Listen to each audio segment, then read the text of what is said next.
Payg'ambarimiz sollallohu alayhi vasallam aytadilar, kim tong ottirganda 100 marta Subhanallohil azim va bihamdihi desa, kechki payt ham xuddi shu so'zni 100 marta aytadigan bo'lsa, u keltirgan narsadan ko'ra afzalroq narsani qiyomat kunida hech kim keltira olmagan bo'ladi.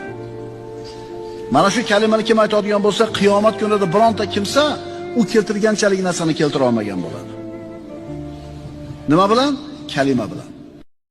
Payg'ambarimiz sollallohu alayhi vasallam aytadilar, kim tong ottirganda 100 marta Subhanallohil azim va bihamdihi desa, kechki payt ham xuddi shu so'zni 100 marta aytadigan bo'lsa, u keltirgan narsadan ko'ra afzalroq narsani qiyomat kunida hech kim keltira olmagan bo'ladi.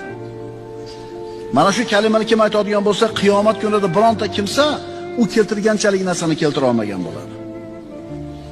Nima bilan?